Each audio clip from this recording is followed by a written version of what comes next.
नमस्कार, मी न्यूज केंद्र संपादिका प्रेरणा गावण। गेल्या अनेक वर्ष मी या चॅनलची संपादिका म्हणून एक प्रतिनिधी म्हणून एक काम करत आहे। आज आपण उरण तालुक्यातील बोरखार तेजस डाकी यांच्या निवासस्थानी आहोत।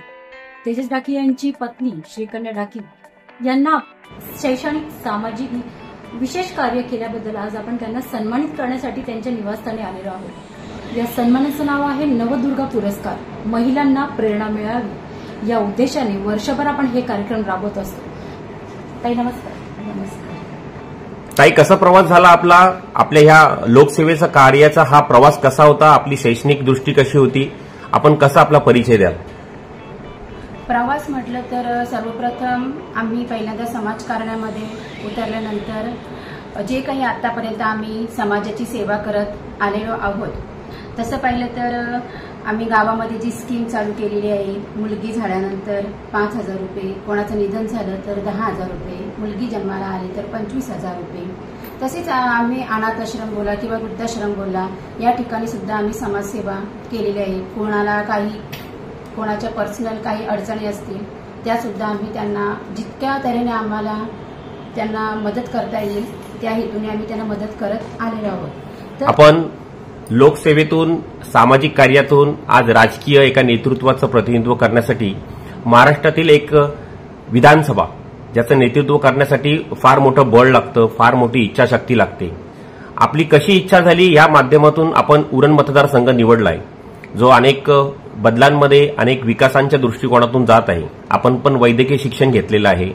या माध्यमातून आपण ह्या मतदारसंघाचं प्रतिनिधित्व कसं कराल?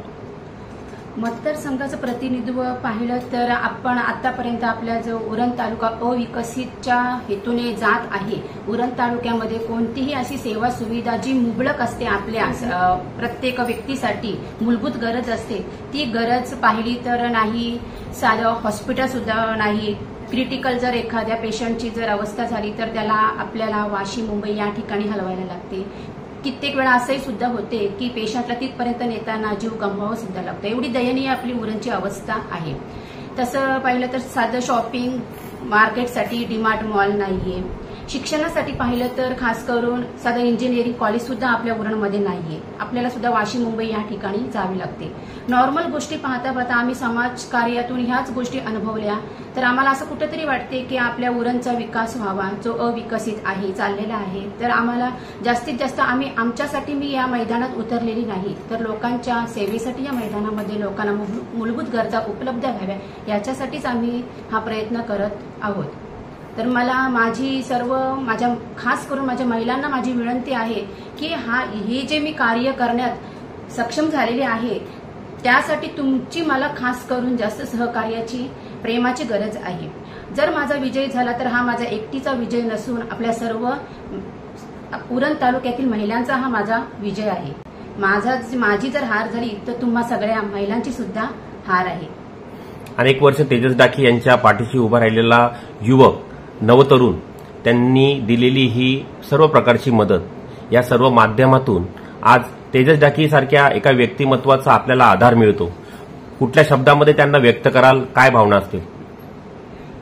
तेजस डाकी माझे मिस्टरांबद्दल बोलायचं म्हटलं तर त्यांचा स्वभाव असा आहे की कुणी जरी घरामध्ये आलं, नॉर्मल गोष्टीसाठी काय बोला, त्यांनी जर 10,000ची मागणी केली तर ते 5,000 तरी त्यांच्या हातात देतील, पण त्यांना रिकामे कधी घरातून पाठवणार नाहीये।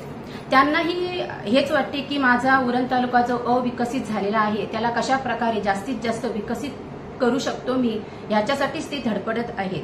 कधी आता आम्हाला आमचा पक्ष नाही, कुठला काहीच नाहीये, तर कुठल्या जाती, धर्माचे, पंथाचे जे लोक आले त्यांचा आम्ही कधी हा विचार केला नाही की हा कुठल्या पक्षातला आहे की याची जात कुठली आहे, हा कधीच आम्ही बघितलं नाही। त्याला जेवढी मदत आम्हाला करता येईल त्या हेतूने आम्ही करत आलो। त्याचप्रमाणे मला हेच लोकांना, आपल्या आई वडिलांना, बंधू भगिनींना सांगायचं आहे की माझ्या मिस्टरांनी जो जात, धर्म, पंथ कधी पाहिला नाही, तसेच तुम्ही आता सुद्धा कोणताही जात, धर्म किंवा कुठल्याही परोभ्रमाला बळी न पडता जास्तीत जास्त आपला तेजस दादा कसा समाजसेवा आपल्यासाठी झगडत आहे, तर त्याच्यासाठी तुम्ही जास्तीत जास्त प्रयत्न करून आम्हाला प्रचंड बहुमतांनी निवडून द्या, ही तुमच्याकडनं अपेक्षा आहे।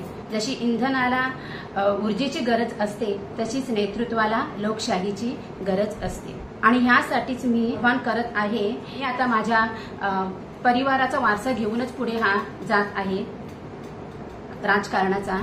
त्यातूनच मला जास्तीत जास्त मतदान तुमचं मिळावं, प्रेम मिळावं इच्छा आहे. वर्ष 2024 म्हणून नवदुर्गा पुरस्काराने श्रीकन्या तेजस डाकी यांना आपण सन्मानित करत आहोत.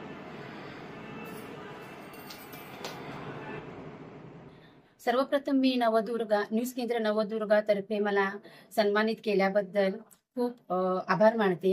हा माझा एकटीचा सत्कार नसून आपल्या सर्व भारतातील, महाराष्ट्रातील सर्व ज्या महिला आपल्या महिला अत्याचारासाठी, शिक्षणासाठी, काय मुलींच्या शिक्षणासाठी झगडत आहे, त्या सगळ्या महिलांचा हा पुरस्कार आहे.